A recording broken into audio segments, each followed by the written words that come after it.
Hello again. We are Chris Lee and Chase Robinson of Southeastern 16 here to preview Oklahoma's regular season ending road trip to LSU. You can catch that game at 6 Central on ESPN this Saturday. Oddsmakers favor LSU by 6 with an over-under 47. Oddsmakers being bet a line in this case, making for an implied final score of LSU 27, Oklahoma 21. Our computer composite model has LSU by 3.5. Let's dive right into the matchup, Chase, starting with Oklahoma's offense versus LSU's defense. Here are the numbers. How much these mean here based on some circumstances we saw last week, I'm not sure, but I'm going to give them to you anyway. Oklahoma's offense versus LSU's defense. Points per game, 25 flat versus 24.4. Rushing plays, 4.9 to 5.5 per play. Passing plays, and again, sacks come off of rushing plays, go on to passing plays, just 4.7 yards per pass versus 6.5 allowed by LSU. Turnover percentage, Oklahoma turns it over 2.5% of the time. LSU forces them 1.8% of snaps. Sacks, Oklahoma gets sacked 12% of the time. I think that's the worst in the league. LSU sacks quarterback on 8.6% of passing plays. But we said maybe you throw out the numbers in this case because last week Oklahoma did some different stuff with Jackson Arnold, running him more, and they found a freshman running back, too, in that game, Xavier Robinson. I don't think we've mentioned him all year. He was a big part in what OU did last week. So Oklahoma's kind of turned over a new offense a week before heading into this matchup in Baton Rouge. Yeah, I'm interested to see how much they stay with that, with using Jackson Arnold's legs, with kind of creating things again that we haven't seen from Oklahoma. So I think this totally changes the game with the momentum that Oklahoma can take after beating Alabama and the way they did into this game. I mean, I thought Oklahoma did some really good things. Again, they've been beat up, banged up. The offensive line, only one of those guys has played, all the games, and they've been moving people in and out. But look, I thought they played tremendous against Alabama. And again, that's a big confidence booster if you're on offense to say, hey, we were able to do this on Alabama. We did some good things. And so I really liked what Oklahoma presented in using Jackson Arnold in a different way. I thought he really caught on to that quickly of the changes they made. So, LSU defensively, they've given up some big plays too. They've struggled at times of getting the stops they needed. So I think this is really interesting to see how LSU can match up with if Oklahoma goes to the same game plan they did last week against Alabama. Yeah, it's not a vintage LSU front seven, but they've got Whit Weeks and some guys off the edge who are still really athletic and can do some things. I think Oklahoma, the receiving core, it's like the scene from Major League when they're unveiling the rosters. Like, who are these guys? Like, it's none of the guys we thought would be the guys before the season. But, they found a little something different last week with going to the running game. This is a team that's very limited in passing, I think, between the receiving situation and the offensive line situation with all those injuries, which have been an issue since the opener. It was smart for OU to make a pivot. It worked a week ago. Can it work again? We'll find out Saturday. Before we flip sides of the matchup, BetOnline is your world's most trusted betting platform and your number one source for online betting. From the earliest odds to in-game live betting, BetOnline provides you with all the action and the ability to watch the games as they happen.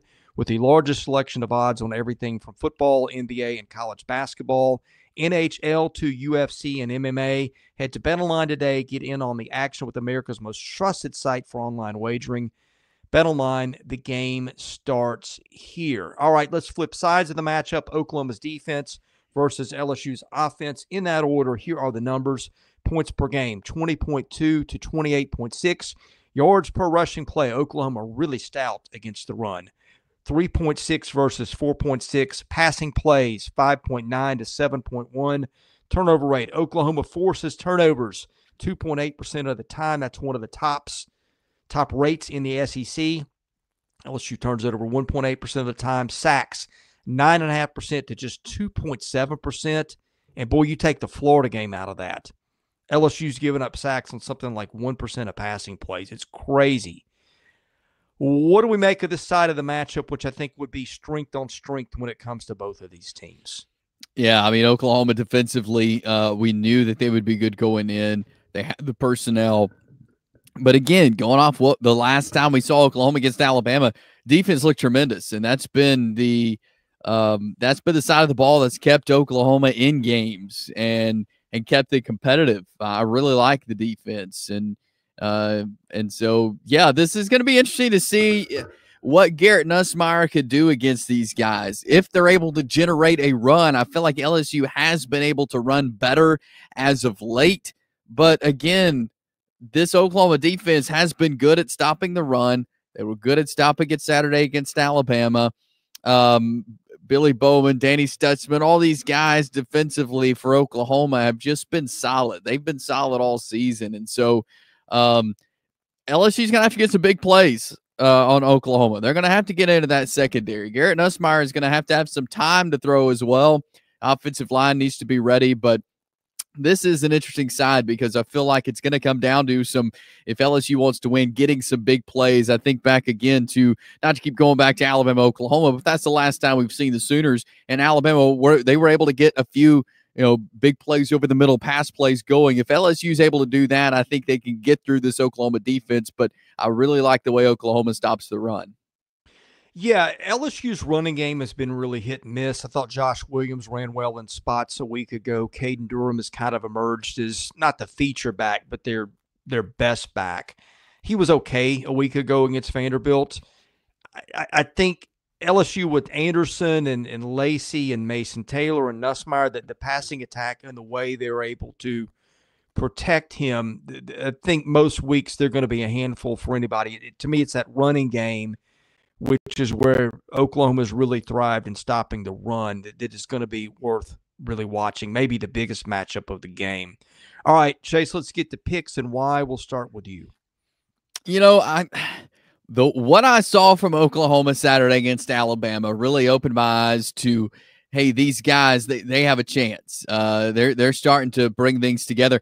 I'm going to take Oklahoma going and beating LSU Saturday night or Saturday. I think they're riding off that big win. They've got some momentum now. They're playing for something. I think it's going to give Oklahoma an edge. I'm going to pick the Sooners. Yeah, I was interested to see how LSU responded to Vanderbilt last week because LSU's goals after that fourth loss were pretty much gone. And Vanderbilt has got had a lot to play for. LSU got punched in the mouth early, came back, won the game. And I'm not going to say won it overwhelmingly, but I would say won it decidingly is fair. And I thought effort again was what I was watching. I saw that a week ago, and with no disrespect to what Oklahoma did, I think you've got to make the best of your situation. I think OU did a tremendous job of finding a way to beat Alabama, and that defense is good enough to beat just about anybody any given week, as you saw. I'm just not sure Oklahoma can replicate that again this week. It's in Baton Rouge. To me, LSU told me a lot about effort when it showed up for the Vandy game last week. If you're not going to pack it in there, why would you pack it in here? I'll take LSU for that reason. We'll be wrapping up the game afterwards. Every Saturday night, we do a live stream at 9:30 Central, maybe with or without rambunctious animals involved. Best way to get that, hit the subscribe button, enable your notifications so you know when we go live, and hit the like button. That helps our analytics. For Chase Robinson, I'm Chris Lee. God bless you all. Have a happy Thanksgiving. You're watching Southeastern 16, presented by BetOnline.